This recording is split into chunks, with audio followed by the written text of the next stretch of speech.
All right, we are back, and we thank everybody for coming out here tonight supporting Wright State University athletics.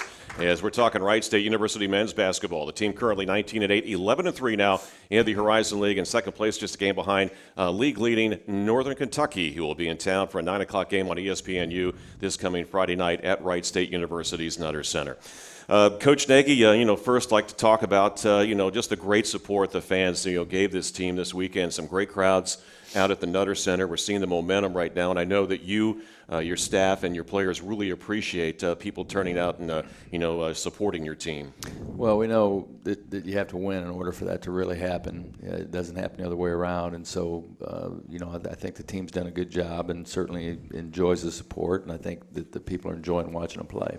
All right, win over Green Bay, tough win on Thursday, and then really a tough loss against Milwaukee, who shot nearly 60% for the entire game. And here right at the start, let's go ahead and get to the highlights right now, Greg, here in the studio. First, we're going to start with the Green Bay game, on Thursday. And you knew coming in that they're going to give you your best shot, and they play extremely hard. They do, and very athletic, and again, most teams are a tough matchup for us. Defensively at the guard spot, we've got to pick and choose who we're going to put Mark on, and offensively, we really struggled scoring 19 points in the first half. And, I think Jalen had 4 of those and Parker had 4. And then, we had 3 starters that didn't score at all. It was just a very unusual half.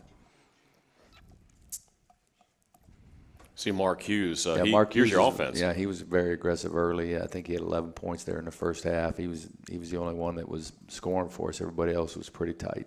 He had a double-double in the first half, I think. Yeah, I've never seen so many rebounds go to one kid to start a game, but they did in that game for sure. That was a great pass by Benzinger, too. And a good cut by Jalen. Yeah. Green Bay played a lot harder at our place than they did up at their place. It looked to me like they were a totally different team. Yeah, I agree with you, Coach. I thought defensively they were a lot tougher, much more physical. We did. We just struggled to score all night. I mean, we only shot in the 30s, but defensively we were really good. Jalen Hall, three-pointer. He's made several of those this year. We're in critical positions. That was a big one there. Yeah. We Jalen and Grant kind of got going in the second half, really, to kind of put us back in that game for sure. Yeah, Grant had 22 points and 13 minutes in that second half. Yeah, really good pass there to Loudon on a back cut.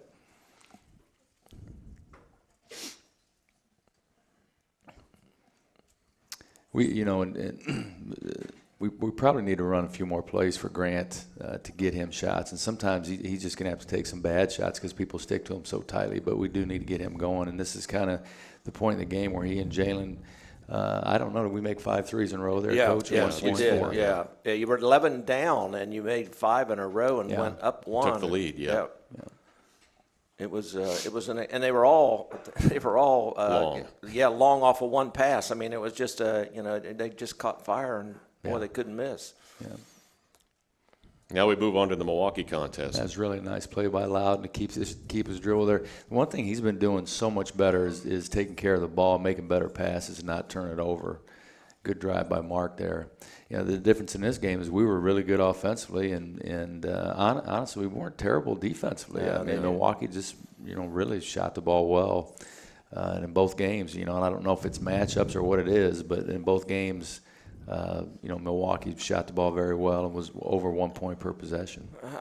Both times we played them, I was extremely impressed with their guards. I mean, they could hit that jump shot off the dribble, and defensively they were solid against us on was it Saturday night? I mean, they just really got after us and put a lot of pressure on us. Look at that pass! Great pass. Crossing. He's passing the ball a lot better. But 20 points, 19 rebounds. I mean, Loudon did everything he could do to help us win that game.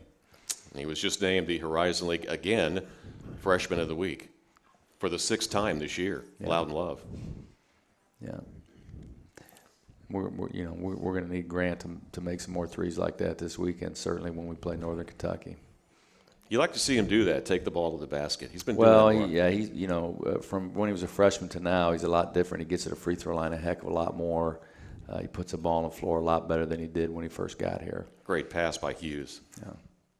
They really concentrated on our guards, and that's, I think, why Loudon had such a good game, because they just had a difficult time guarding the pick and roll, and he got a lot of baskets because they came to help the guard penetration. Yeah. Yeah, and they did the same thing in the first game. They kind of took our guards out of the game. Now, but again, we didn't lose this game because we were bad offense. We were actually over 1 point per possession. We just couldn't get them stopped. Yeah. Oh, they had an incredible game. I mean, when you look at that game, you say, how in the world did those guys lose 14 games? I mean, obviously they've been up and down, but they certainly played well this weekend. Yeah, when you make shots, you look good. It helps. Really, what an incredible job for our kids working themselves back in that game. I think that probably most people felt like that game was over, and I knew if we would just peck away at it that we would have a chance, and for us to have that shot there at the end, was incredible that our kids stuck with it, didn't give up. Coach, you had to really manage that, especially at the end, because you were playing with a short bench anyway. Parker Ernsthausen, went out early in this game when he took a charge from Bryce Enzi. First of all, how is Parker? Is he okay? Well, he didn't practice today. We expect him to be back Friday, and we should have all hands on deck. But we're playing without Ty the entire weekend with a thigh bruise, and then Parker goes out, and so of the 8 guys that we generally play, we have 6 of them, and Everett's still was not at full strength there. I expect him to be at full strength when we play Northern Kentucky, but that's just the way it is. And like I said after the game, it just feels like we're just hanging on by our fingernails right now. Well, you had to manage your timeouts in addition to when do you foul, when you don't foul. But Yeah, you had the luxury of only 3 fouls with about 5 minutes to go. I had no timeouts left at the end there, just because I was trying to get those guys, those 6 guys, the amount of rest in terms of using them in between the media timeouts and just trying to space them out so that we could get the maximum amount of rest that we could. Yeah, you had to use some timeouts early just to stop some momentum, too, because Milwaukee was playing so well early. Didn't you call a couple timeouts for that reason, or were they just for rest? In the first half, I think I may have used our 1 30-second timeout, but I wasn't overly concerned with the first half. I knew that we'd have to get to the second half, and I needed those timeouts just to give our guys a rest, particularly with Parker going down early. Let's talk about the guard play here recently. Mark Hughes, he really stepped up. That was a career high for him, rebounding-wise.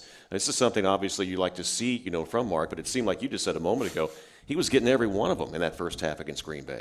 Yeah, and I mean, that's great. I don't particularly think that Mark's going to get double-doubles every game. No. Although when he did, I told him that now we know that you can do it. We expect you to do it. But the thing, that was better for me about Mark this weekend, he was a lot more aggressive offensively. Yes.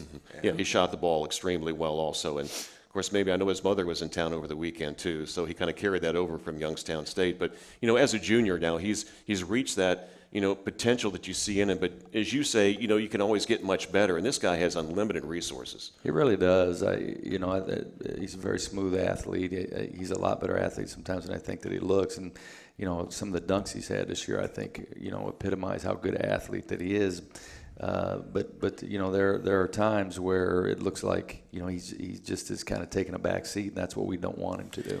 The incredible thing I think about him, and I think he's had a great season, but his assist-to-turnover ratio, 85 assists and only 42 turnovers. I mean, that is getting it done. I mean, you'd like to have a 2-to-1 ratio, assist-to-turnovers, but you never do. I mean, no, most guards don't. I mean, point guards can get to that, but most other guards don't have that 2-to-1 assist ratio.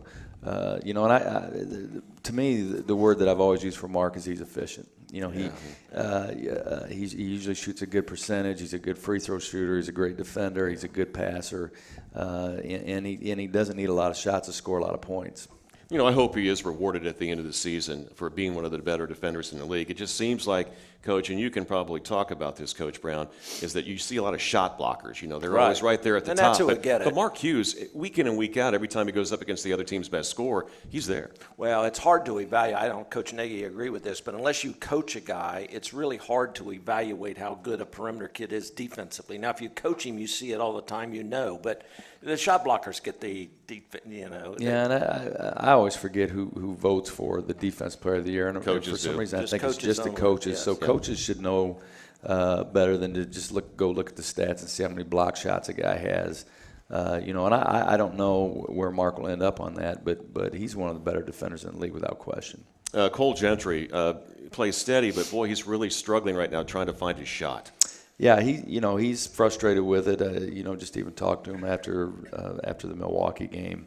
You can just see that, and but that's just the way it goes. I mean, there are ebbs and flows in the season. Earlier in the season he was shooting it really well, but like I say, he'll be in the gym. He'll be in the gym trying to work it out. I don't worry about that. The thing I was impressed about, he couldn't. He's still shooting 40% on 3-point shots, so it tells you how good he was shooting it. But he went to the line when you absolutely had to have free throws. In fact, a couple of times he created the foul, which is to your advantage because the clock stops, and he made 6 in a row. I mean, it didn't bother him that he wasn't making his threes. Yeah, I mean, I guess when I played, I would love to have struggled and scored 10 points. I wasn't much of a scorer, so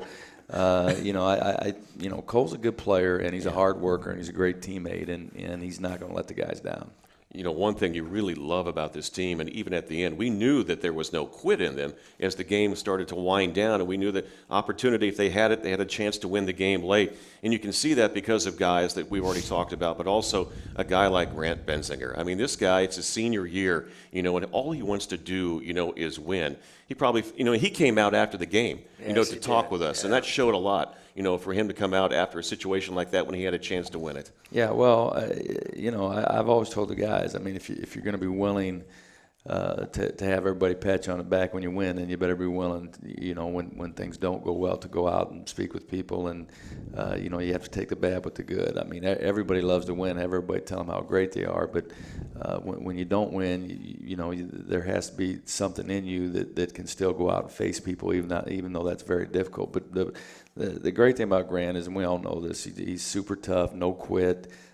He'll do whatever he has to help his team win. And he had a great game against Northern Kentucky in that first one, and I know he knows a lot of those folks there, so he's looking forward to this game because it is the next game, on the schedule, for this team. Well, let's talk about Loudon Love. We just mentioned it during the highlights that for the 6th time this year, and 6 out of 9 weeks now, he is now the Horizon League Freshman of the Week. And he really deserved it again. I mean, look at the numbers that he put up in this game against Milwaukee. What do you have, like 4 dunks in the game at least we saw in those highlights. And that's something we didn't see a lot early on. He just gets better and better and better, and he seems more aggressive. I was told at the end of the game, what really impressed me was that he was really upset at the end of the game that he lost this game. He was really, really upset. He's mostly just bothered by his free throws, and that's why when you lose a game by 1 point, and I don't know, I think he went 5 for 9 from the free throw line, and I went back over to my office after the game, the pavilion. He was in there shooting free throws after the game, and I just I said, what, you need to get out of here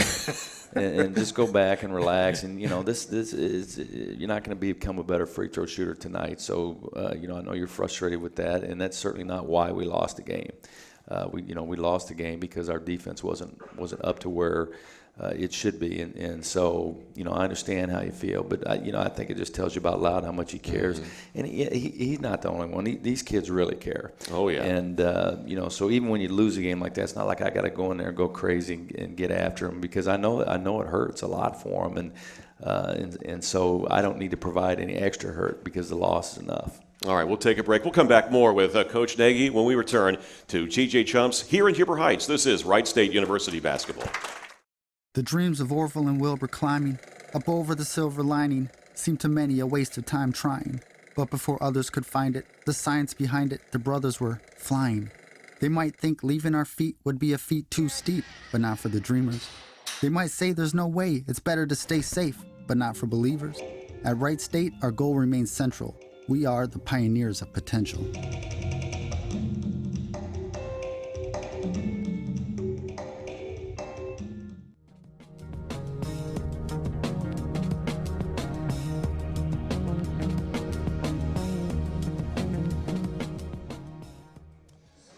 Along with Hall of Fame coach Jim Brown, we are back. Good crowd here tonight at TJ Chumps in Huber Heights. The next to last coaches show of the year. Next week, we will not have a coaches show. The Raiders will be in action against the Vikings of Cleveland State at the Wright State University Nutter Center. And Coach, with that in mind, let's take a look at the remaining schedule that we have right now on the screen here at TJ Chumps. Northern Kentucky is up next. Cleveland State, then it's on the road before the tournament in Detroit, IUPUI and UIC. And I know people who have listened to you over the last 2 years now here at Wright State, the only game that you're concerned with is that February 16th game with Northern Kentucky. Yeah, and people are going to in my opinion, put more into it than what we will. I mean, we get ready for it just by getting ready for the game, and not talking about, well, if this happens and that, and because people already know that stuff. We don't add extra things in there. We'll get prepared for the basketball game and the things that our kids need to do to win. Great effort in that first game against Northern Kentucky earlier this year down there in Northern Kentucky. Really played extremely well against them, shot the ball well, defended. It was really a good basketball game, to be at, and you expect more of the same this Friday. We shot 55% and won by 3 points. But the thing we didn't do well is we didn't take care of the basketball there. We really struggled against their pressure, and we struggled to get the ball in bounds full court. And so, I'm sure they're going to turn up the heat again and try to make those things happen. We weren't very good at Youngstown, and so we really struggle with teams that pressure, and they know it, and so we're going to see it. Well, people who know them know about McDonald, they know about Williams and Holland, the fifth-year senior point guard, but this is a team that they can go deep. They're about 8 deep on this team where they get a lot of quality minutes off the bench. Yeah, they're very deep, very experienced on top of that. They don't play a lot of young guys. They play guys that have been in college basketball for quite a while, and so it's a good team, and John's done a really good job. He's a good coach. Well, it says a lot about their team because they are undefeated on the road this year in Horizon League games. Yeah, that's hard to do. I mean, we've done very well on the road. It's really why we're 11-3, and they haven't lost a road game like you say. I mean, they're probably frustrated they lost a couple home games, but. They just have an experienced team on top of being well coached, and so they should be exactly where they are. What's it going to be like the second time, as you match up against them? I know you say you just go ahead and you prepare for the game like normal, but it's always tough. Everybody knows what everybody does at this point. It's just execution. For the most part, execution and motivation, and desperation. It's if you want to be special, you have to be able to operate with urgency most of the time, and we've seen when our team doesn't, we're not very good. There are some teams, and Northern Kentucky can get away with it. Quite honestly, they can operate for a while in a game where they don't have any urgency, and then they can turn it up. But when we do that, we're generally not talented enough and deep enough to get those things done. And so, the start of games are very important for us, really, and particularly defensively, that we don't allow people to get going. And we were really good in transition against Northern Kentucky, transition defense. And you have to be because they really run, and they're going to try to run against us because they know we're not very deep. One of their players that I was impressed with, like Chris said, everybody knows about McDonald and Williams, and was Jordan Garnett. I thought he did a great job on Mark Hughes, and then he fouled out late, and I thought that him fouling out hurt them defensively. He's a bigger guard. He's big. He's physical. Yeah. The thing that he's done from last year to this year is he's really improved his shooting. Last year was not a very good shooter from 3, and this year he's shooting a high percentage. And so it used to be where you could kind of help off of him and help on McDonald, do some of those things, and now you can't do that. Yeah, and they've got another player that didn't play a whole lot against us. He came into the game late, Tyler Sharp. I see where he started the other night, time. He's playing a lot more minutes. Yeah. He's really a good shooter. He spreads the floor more, but because Tate is probably a better defender and hasn't shot the ball as well. When you look at the stats, but I think quite honestly that Tyler Sharp is one heck of a good defender. He's a tough kid and he really shoots it. Well, you look at statistically, they're shooting 48% on this season, and then they're holding their opponents to 41%. Those are really, really impressive statistics. Good numbers. They're good numbers, but yeah, shooting 48%. They're just a very good offensive team. In the first matchup, you guys got out to a great start, and then you were able to answer. It seemed like every time that they would get back and start knocking on the door to try to take control of the game and on the road, that said a lot about the Raiders in that game. Of course, like you said, 55% shooting, it's obviously going to help, but the Raiders seemed to have that answer when the Norse would put on a run. And, we were fortunate that Grant had a huge game. 31 points, and he hasn't had many 30-point games, but he was lights out that game and made some big plays on top of that. But it's going to take an exceptional effort from our players to have a chance to win this game. Boy, after this tough physical weekend, of course, we saw, the shot that Ernsthausen took, a basketball play where he had a knee up into the chest. But we could see as he was getting up, I could, read his lips out there on the floor. He said, "I can't breathe." He was hit so hard, but you expect him back, for Friday. So it's good to have, this time off between Saturday and Friday, a late game. And, of course, the Norse will have the same situation for them as they prepare for this game. Yeah, everybody's got stuff this time of year, things that hurt. I mean, I see more guys going to the trainer right now. It drives me crazy. I wish they'd stay away from them. So would Jason Franklin, yeah, the trainer. He didn't want to see him either. But it does get to the point where you just got to say, you know what? I mean, we're just going to be hurt a little bit. Get over it. Let's go play, and not allow it to affect you mentally. And so that's the thing. With our players, we talked about this today. It's just going to these last 4 games are going to take courage. And you have to decide what you want. And at the end of it, you either need to be brokenhearted that you didn't get it, or you can be ecstatic that you did, but you don't want to end up in the middle. Yeah, I think it's important for the freshmen to regroup. This is a long season for them, and they're if they were still in high school, their season would be ending, and now they're playing some extended games. So I think this time off will help them a lot mentally. They're young. They're 18 years old, Coach. They're fine.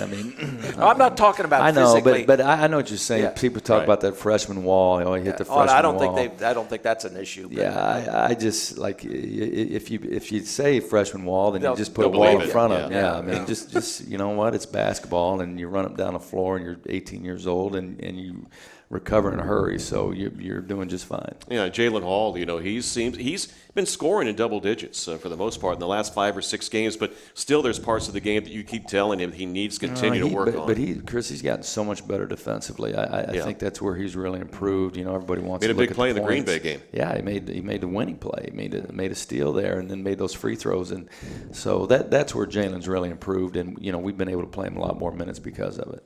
Everett Winchester, you expect him to be back to 100%. People don't realize he only practiced 1 game before he came back. Yeah, and we need him. We need Everett going.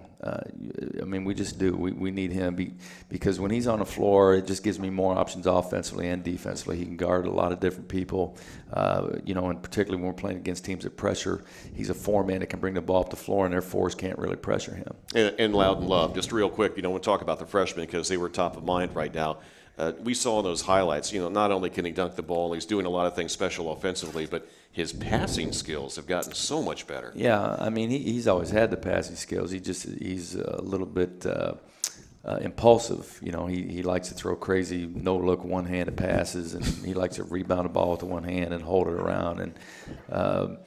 But he's taking a lot better care of the ball, and we're probably going to see some double teams with Northern Kentucky, and so he's going to have to make good passes out of it. We should get good shots when they do, but that's probably the thing we're most pleased with Loudon right now is he's taking a lot better care of the basketball. Is that where the video work comes into play also, where he's going to know where guys are so he makes the better decision on who's open?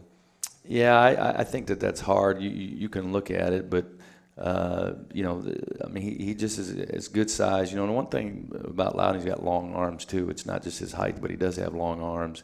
And so he can turn and pass the ball over the top of double teams. You hear this all the time in sports. The game starts to slow down, even though they're moving fast out there. Has it started to slow down for him as far as making his decisions on the floor? Yeah, I don't think there's any question about it. And he's doing a better job when they play him one-on-one of keeping his dribble and getting to where he wants to get before he shoots it. It used to be, you take one dribble and try to make a quick move, and now he's taking his time, and so it's definitely slowed down for him. I think that your assistant coaches that worked with these guys in the summertime, particularly Everett Winchester and Loudon, did an unbelievable job because the improvement. Well, then that was me. I worked with. Okay. Well, all right. I was an assistant for a long time, so I'm trying to help them out. But no, I saw those guys a lot last year in practice, and the improvement that those 2 guys have made, and that had to have occurred in the summertime when those coaches were working with them individually. It's just not only summer, but even last year. We'd go on the road and travel and go to a shoot around. Then Everett and Loudon would stay at the gym and work out for an hour with our coaches, and so it's been a long process, and they're not done. We expect them to continue to get better, and it just is a big part of our program, the player development. That's why we like to mostly recruit freshmen and just spend the time with them, put the time in. But a lot of coaches, there's a lot of programs that don't have that kind of commitment from coaches to work with those guys continually, and boy, it's paying benefits because your 3 freshmen have had outstanding seasons. They have, and I'll be honest with you, it's not one of the things I love to do, just sitting there individually. Yeah, you said that last year. I know. I was the same way. But I'm thankful that I've hired guys that do, like Brian and Clint and Sharif. They love it. They love it, They and I'm thankful for that because there are other things that I'm probably better at. That's not one of my strengths. Well, Coach, we've run out of time, but just wanted to say, it was tough for you. I know coaching that tough loss against Milwaukee, but congratulations to your son, Tyler, with Wayne State out in Nebraska. He had his senior night the other night. Your wife was able to go out to that night. It was tough to miss that, but, it's part of the job. But It is. what a great career he had. Yeah, it's unfortunate that I couldn't be there. I wish I could have been, and we obviously have senior night coming up next Monday, and we'll be celebrating some guys there. So, it's that time of year where we got some people that are going to play their last two games in the Nutter Center, and so it just is. I want it to turn out right for those guys. Yeah, it's the Moeller duo of Trey Stacy and Grant Benzinger. The seniors that will be honored. And speaking of Trey, we've had a lot of requests for him to be on the show. Now we're not going to be here next week, but I've been told that he and Loudon Love will be here. Okay. On the 26th. Well, yeah, you're going to have a hard time getting a word in with either one. Oh, that's fine. Oh, that's fine. We're looking forward to that one. But also, we have a special treat, Coach, coming up next. So nice of you to allow that final half hour for the baseball coach here at Wright State University. Jeff Mercer has joined us, and wow, what a team that they have, and they have done exceptional over the last 10 years or so. What a program they have built here. They get started on Friday, the 16th, as they head to New Orleans to take on Tulane. We'll be talking about this edition of Wright State University baseball when we continue. Coach, good luck against Northern Kentucky on Friday. Thank you. All right, stay with us. We'll be back with more from T.J. Chumps in Huber Heights. This is Wright State University basketball.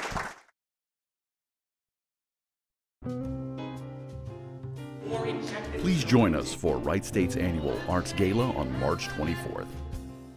Enjoy an amazing evening of performances by our incredible fine and performing arts students, plus fine dining and auction items too. All proceeds support art scholarships to help our students succeed. That's Arts Gala on March 24th. For tickets, call or click.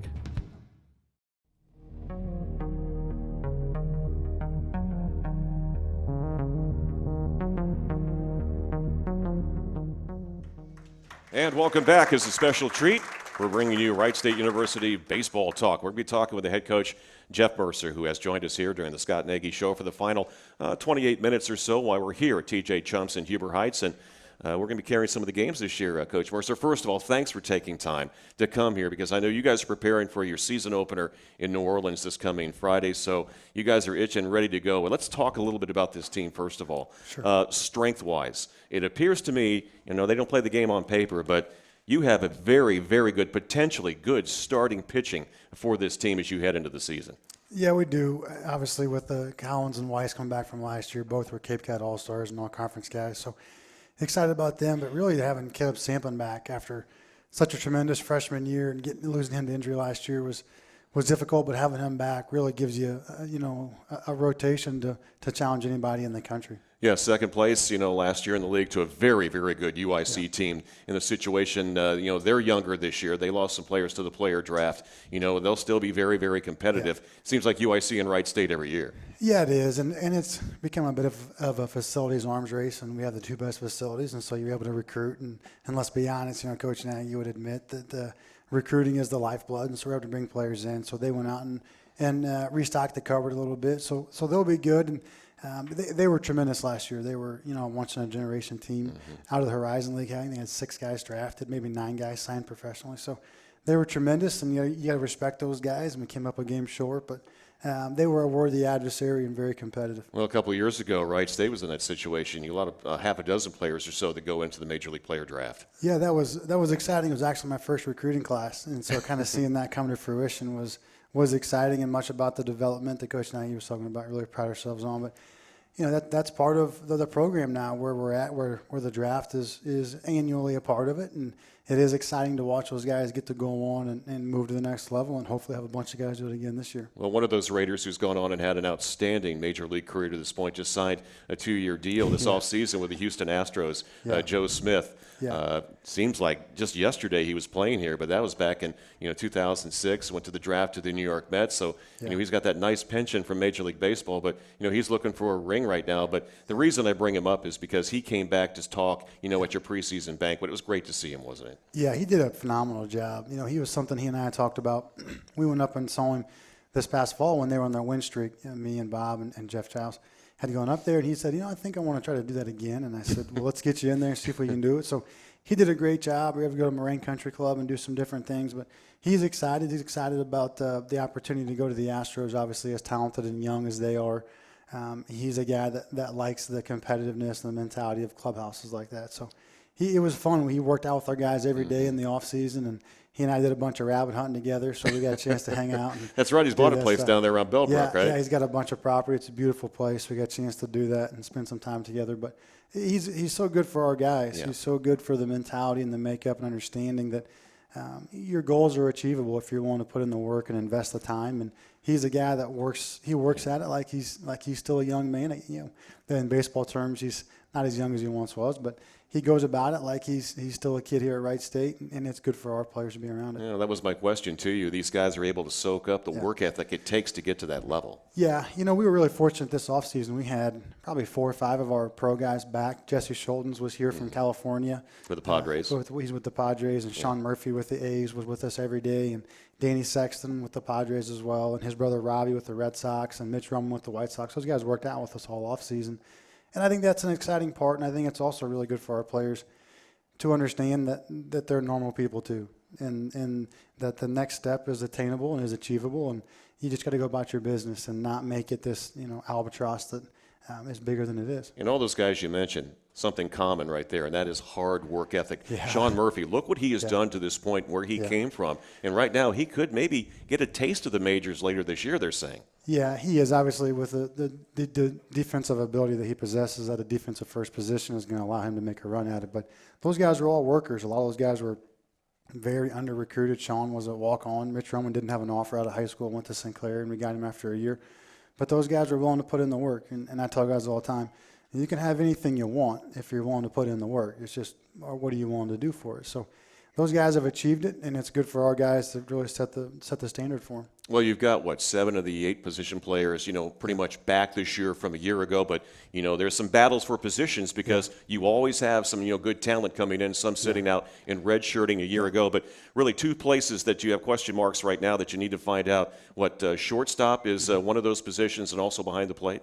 Yeah, we were able to go out, and Coach Metzger's our new recruiting coordinator, has a lot of contacts in junior college. We went to Dyersburg State, who went to the World Series, was the top 2 JUCO in the country, and secured their starting catcher and their starting shortstop. Both of them are terrific players. Really fit in our culture with our guys, Southern kids. But they'll really compete. Kid named Chase Sloan is short, is a plus defender. Bentley Jones behind the plate. We'll always run a 2-catcher system just for the length of the season, but he's a mature kid. And really can control the game, manage the game. And so those guys will really help. And you mentioned the red shirts. I think we'll get 5 guys off for a red shirt from last year that could all be starters for us. And kid named Kyle Cashel, he transferred from West Virginia and was out last year. And Quincy Hamilton, a local kid. Zane Harris, a big kid out of Columbus or just north of Columbus. So we'll get a bunch of these guys off of a red shirt. Peyton Burdick, who's arguably our best player as a freshman, hit 3rd for us, and we lost him last year. But it is exciting to me to be able to go to Tulane and they say, okay, these guys have 7 or 9 starters back, and they really have no idea who our lineup is. So I can roll out 5 or 6 new guys, and they don't know. Now, I've heard a lot, and obviously you have to prove it on the field. Now, he sat out last year, but I'm hearing potentially the transfer from West Virginia, big first baseman, like 6'5", 255. You mentioned him. He's really a good hitter. Yeah, he can really play. He was a Super 60 kid out of high school. Super 60 is the top 60 guys in the Midwest region. Their draft prospects. He was an all Big 12 freshman for them and transferred in. Big time runner. He's a 6'6" runner. Really athletic. Can go to left. Can go to first. Power bat. So he's a game changer. He's a guy that can slide in the middle of the lineup and really protect Snyder, which is what we didn't. We just didn't have anybody that could protect Snyder. And he can hit against righties, potentially against lefties. We have the depth to not necessarily have to put guys in that situation if we don't want to, but he's a special player. Sometimes they say you have a problem because you have so many people, but for you it's a great opportunity, because these guys are going to compete for spots. With Burdick back, last year, had some guys really step up into the outfield. I understand Orr maybe has an injury that he might be slowed early in the season. He should be okay. He should be back good. okay. Casserly did break his thumb and had surgery, but Orr's had a little hamstring deal, but he should be okay. I've talked to our guys a lot about wanting to build a roster that was managed like a professional team instead of a college team. And so you're constantly able to put guys in positions to be successful as far as matchups and numbers and really use our depth and athleticism to an advantage, so we are always in that position of strength against our opponent. And we finally have the team to be able to do that. It really was the vision several years ago, but through the draft and through some attrition, we didn't have the depth last year. And that's part of life, and you move on, but we do now. And, as long as I don't screw it up, we should be able to go out and have success. No, I mean, I was talking to Coach Nischwitz last week, and I'm sure he doesn't mind me sharing this, but he came up to me and he goes, our baseball coach, he says, he's the best ever here at Wright State. And I said, Coach, come on now. I mean, you're a legend here. And he says, no. He says, I am really impressed with what Jeff Mercer has done here. That came from Ron Nischwitz. It's very nice of him to say that. I appreciate Coach Nischwitz's support, and he's always there to shoot me a text or a phone call. And obviously, he built the foundation of the program. And yeah, I got a chance to play for Coach Cooper, know Coach Nischwitz, and coach with Coach Lovewood. And so you get a chance to take hopefully the best parts of everybody and mold them into one and just kind of carry the tradition forward. And your staff, too. You got an excellent staff. We get a chance when we do some of the games on ESPN3 to, go into your locker room beforehand and then talk to everyone. These guys really know the game. It really was something that I had a chance to, at a young age. My dad coached college baseball and worked with professional guys. And so just really how the staff works together and being able to make sure you've got your whole locker room covered in the personalities of your coaching staff. I'm a young guy. When I was hired, I was probably the youngest head coach in the country. So you go get Coach Metzger from Heartland, who's been a head coach and an athletic director for a decade. And then I really wanted a guy who had some professional experience and had played at a high level with Coach Sogard. And we already had Coach Tallarico on staff, who's probably the leading base running guy in the country, great infield, great hitting guy. And so put those guys together, and we added some young assistants as well, Diamond Hall and Jacob Burke and those guys. And there really shouldn't be a personality in our locker room that's not covered by somebody, right? If you can't get along with somebody on our staff, then it's not them, it's you. You got to be able to find somebody to get along with. Well, I'm really intrigued by what we started to talk about, and that's the depth, not only of your starting pitching, but something this year you haven't had in a while, and it's potentially having some depth in the bullpen. Yeah, when you have Hendrickson and Randolph back, those two guys, really either one you flip a coin for a closer. Both of them are borderline pro prospects. Probably get their shot. They should. That's my plug for them. But they're guys that you really can trust with the ball. And we've got kind of a conglomerate of 5 or 6 guys in that mid relief that all have really good stuff, not proven commodities. And so we got to figure it out. We had a 2-hour meeting this morning about who's going to throw the 7th inning. He was knockdown, drag out. Who's going to throw 9 pitches? But it's really important, especially important early in this season, to get off to a good start. But there's a bunch of young, talented arms that are going to have a shot to go get it. Well, let's break it down a little bit when we come back. We're going to take a break. We're talking Wright State University baseball. They get it underway against Tulane, against the Green Wave this coming Friday, February the 16th. And we'll be talking with Coach Mercer when we return with more here at TJ Chumps in Huber Heights. This is Wright State University Sports. Please join us for Wright State's annual Arts Gala March 24th. Enjoy amazing performances by our incredible art students, plus fine dining and auction items too. All proceeds support art scholarships. That's Arts Gala on March 24th.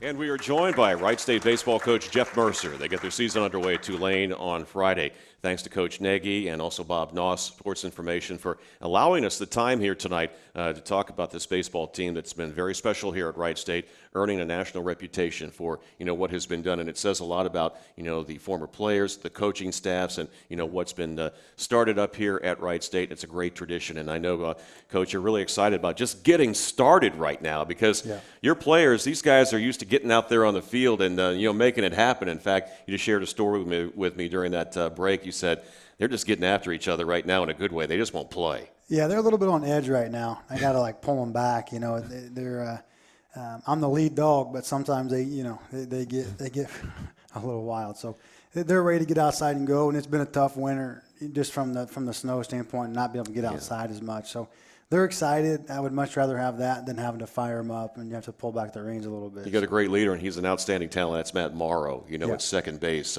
Really love the approach he takes, at the plate. Yeah, he really sets the tempo and sets the tone for us, and he's the ultimate competitor, great player. hopefully get a chance to continue his career after this year. But really has been a special guy for a long time and fearless. And, I'm excited to kind of turn him loose on somebody else besides our own guys. Last year, he showed some great signs of his defensive work. Yeah. He played a great second base last year. Yeah, he really is a plus defender. When the guys call about him, scouts call about him, I always tell him he's a plus defender. And second base isn't quite the premium position, but you say that until your second baseman can't make the plays that he makes, and then you realize it is a premium position. They're all premium. So he's done a great job. He's really invested in himself defensively and made himself into a great player. Well, I'm going to ask you this question. Last year, it seemed like you were always trying to find the right combination as far as a lineup is concerned. Do you have an idea, you and your staff, where you want to go right now, or is that something you're going to continue to look at when you start the season at Tulane and then also at Lafayette? I would say that we have a pretty good idea at this point where we're going to go to at least to start it. I try to wait till the last possible moment and evaluate everybody as well as we can. I think that's, as a player, that's how I wanted to be evaluated with the full body of work, and so we've done that. But with that being said, it's time to go, right? So you got to be able to produce, and when the lights turn on, you got to be able to do what you got to do. And if not, I got to find somebody else. And so we did play a little bit of musical chairs, especially with the DH position last year. And nobody wanted the job, so I was going to keep giving it to somebody else until somebody took it. And towards the end, Corey Heffron did that. And I would say this year, with our ability to pinch hit and match up, and we've got 2 good defensive catchers, we've got 3 good defensive middle infielders. If there's a lefty on the mound and a lefty up, I'm going to put a right-handed guy in to pinch hit and put another guy in. So you'll see us do play a different brand of baseball than probably Wright State has played in the recent history, and really different than college baseball is normally played. And we really watched it when we played Oregon State, and we would play Louisiana Lafayette when I was at Western Kentucky, and that's how they played. It just felt like you were always behind the 8 ball. They always had the upper hand in the matchups and situations, and you'd bring a righty out of the pen, and they'd stick 3 lefties up there, and they were just always coming at you in waves. And that really was the idea behind building this roster. And now we have it, and now we need to utilize that, and that requires me personally, but our staff to be invested and to be educated and to understand the intricacies of how to manage that roster. Well, one thing, it's not unusual for anybody in college baseball right now to use the analytics like you see in Major League Baseball, and your staff also is really high on this type of thing. You guys use a lot of numbers. Yeah, we use a lot of numbers, and there is a difference. I talk to our guys. I want to be on the cutting edge, but I don't want to be a science project, right? I don't want to be too far into it, and I don't want our guys worried too much about it to where it's a negative. But at the end of the day, if there's information out there, if there's a way for us to have an advantage, I want it, and we have to have it, right? So we're nationally ranked. We're all these things. We're a mid-major sized northern school. It doesn't happen. We're maybe the only program outside of Kent State that does these kind of things. So to continue to have that edge, we have to have smart people that know how to interpret that information and implement it. Well, you and your staff also have a pretty good idea about your starting staff. And for any college team, if you have really 3 good pitchers, they call them the weekend pitchers, but you got to have those guys during the middle of the week because you're going to be stepping out playing some big programs during the middle of the week. But you have, I don't want to say a luxury, but you've got the opportunity for some guys, younger guys, to step up some good arms who could actually be weekend pitchers. Yeah, we got a kid, Barry Bellamy, kid at West Virginia, who's always been a very talented. He's actually much more a basketball player. Had a bunch of Division II offers out of West Virginia. Has really come on. Learned a splitter. He's 90, 92 with a good split, decent breaking ball. He's a guy that you'll see a lot of innings. Got a freshman out of Cincinnati, out of Coleraine, kid named Jake Schran, 91, 94, 2+ breaking balls. He's probably the future closer for us. A couple young guys like that. Daniel Cruz with those 2+ breaking balls. He'll be 90, 93. So. There's a bunch of young guys when we go play Indiana on a midweek or Louisville on a midweek. It's going to be their chance to kind of see what they're made of. Do you have more balance in the bullpen where you can use more than one left-hander in situations? Unfortunately, no. But there you go. Maybe next year. Maybe next year. Okay, Yeah. You're working on that. But anyway, you have guys, though. You talk about the young man from Coleraine. Now, I've talked with Bob Grody, All-American here at Wright State, and he's really high, on this kid because he's actually extended the speed on his fastball and the movement of his fastball. We saw him pitching back in the fall. Yeah, he's a special kid. Played for Midland Redskins. They won a national championship down at the County MAC, and he's a tough kid. He really, really is, and his arm's special. You don't see many guys that walk on a campus that are going to touch a 4. I've seen him touch a 5, and some of those things. He'll be a good one. Well, back to the starting staff, though, really intrigued by this because of the off seasons from away from school, but in the Cape Cod League. Number one would be Ryan Weiss. He was a first-team All-League player last year. Seems very steady. The guy throws strikes, and I mean, he's always around the plate. He's very efficient. The other player is Zane Collins, from Ben Logan High School Yes, yeah. in Zanesfield up there around Bell Fountain. He's the guy, I think, that really surprised a lot of people, but he's had a lot of potential. He's a left-hander, but he was like a pitcher of the year up in the Cape Cod year. Yeah, they both were terrific. They both made the All-Star team up there. Zane they're both incredible stories, honestly. When I recruited Zane was probably 82, 85 and got around everything and cut everything. It didn't sink. And then Coach Parker, who was here at the time, kind of helped him get straightened up. And then Coach Sugard, being a lefty, they really got online. He's a really mobile guy.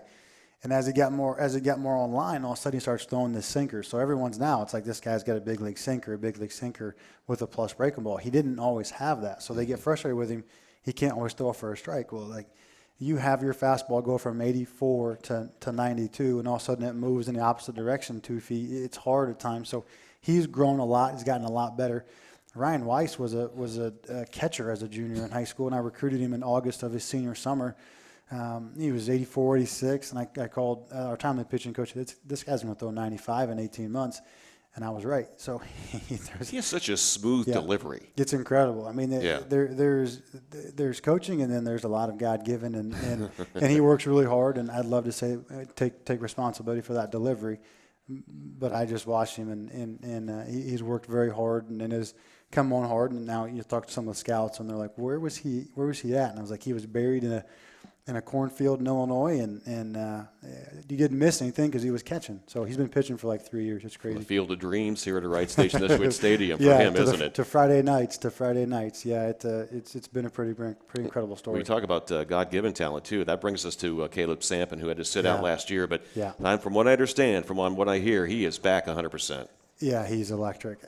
I can't wait for you guys to watch him, honestly, because it's kind of ridiculous. I watch him throw all the time, and I'm like, I got to show somebody this. He's something else. So his dad pitched 10 years in the big leagues, and big-time sinker plus change. He's learned a cutter. He'll throw a good breaking ball, a good slider. We're very good offensively. I mean, I'll be honest with you. Last year we weren't great. We have a chance to be special offensively, and we bang guys around all the time. And when Sampson gets in there, it's like it's just ridiculous. And guys walk out of there just shaking their head, and that doesn't happen very often. Will there be a pitch limit for your pitchers early in the season? Yeah, it'll be. We'll have a tight rein on those guys for a variety of reasons. Partly because we need them to throw into the summer, but secondarily, when the guy's a professional prospect, you got to really make sure you respect the process of that and respect his career. Weiss is a draft eligible sophomore. Sampson's a draft eligible sophomore. And so they're young guys, and you got to respect the fact that they came here under the understanding that we're going to help them get where they want to go to at the next level, and that we're not going to do anything to risk that future career. When you have potentials like these pitchers that you talk about, obviously it makes that position behind the plate even more important. Yeah. Are you really excited about how these guys, not as far as hitting is concerned, but how they are able to call a game? Honestly, I don't care if our catchers hit their body weight. I mean, hit half their body weight. It doesn't matter to me. But can they really receive? Can they handle the staff? Do they have the demeanor to really manage this group? And we have two catchers that can really handle it. Last year, both of our backup catchers had season-ending injuries, so we were kind of a one-man band back there.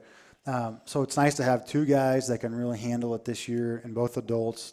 Bentley's been to the Junior College World Series, and obviously Brandon Giltro I think he started 51 games last year. So both of them very reliable, and so we can, the seventh inning, if I want to pinch hit and bring in our other catcher for the last two, no problem. We can just do so many different things. One other thing I've been talking about, but he had a great freshman season as a true freshman, Seth Gray, at third base. He's from Springfield Shawnee High School. Yeah, he's special. He was a great basketball player too. Is a special athlete, 6'4", 6'5", 215, runs well, big time arm. He's a big time prospect. So he's been fun to coach because when I recruited him, he was a 5'11", scrawny little shortstop, and couldn't walk and chew gum. So, and now he grows into a grown man who's got 15 home run potential, and he's a good player. He's special. Coach, when you go down to Tulane, you go to Lafayette, you got some games over at Sam Houston State, early in the season, but you talked about some of these guys. You got some really big dudes on this team. Yeah. over 6 feet, 6'4". Yeah, big, fast, strong, and mean. So they are. We're very physically talented. We will not, if we're not the most physical team in the country, I would like to see who's more physical. And we're probably the fastest team in the country. And then, like, that's just the truth. You take the stopwatches and go out there, and when the scouts call me and say, "What do you got?" And I'm like, just come watch. But we are. Now it comes down to, can we play the game? Can we play baseball? Do we know the intricacies? Can we make pitches and handle the pressure? But physicality, if I would say if all craziness breaks loose and we have to go to like a WWE style winner take all, we're gonna win. But we got to play baseball. So. But Mitch, it makes you solid, makes you competitive is a pitching staff. So Yeah. you've got that at least potentially going for you going into the season. Yeah, we do. We're very, very talented on the mound. What makes the staff is a pitching coach, and we may have one of the best pitching coaches in Coach the Sogard, country. right? He's incredible. He's very special and has done a tremendous job transitioning from professional baseball into college coaching on the drop of a hat, and has developed those boys into young men and really made them what they are, as far as developing their abilities. And he has a lot of ability himself, and also, just by the way, his brother is also a major league player, played with Milwaukee Brewers. Yeah, we went and watched his brother play with the Brewers last year. The game he went to, he walked twice, hit a home run, and played really well. But yeah, Sogard, he's still good. He was a low to mid 90s guy, and so every now and then I'll have him get out there and throw to the guys and make sure they know who's the man. Well, Coach, I can tell right now you're ready to play as much as your players are. Right now, give me a bat. All right, we appreciate you taking Thanks. the time to come out here Thanks tonight. so much. Coach Appreciate Jeff it. Mercer, follow Wright State Baseball. They're going to be good this year. See you out at the Nishwitz Stadium. And thanks again for tuning in to the Scott Nagy Show. That's it for this program. No program next Monday. Wright State will be in action against Cleveland State. This is Chris Collins saying thank you. This is Wright State University Basketball.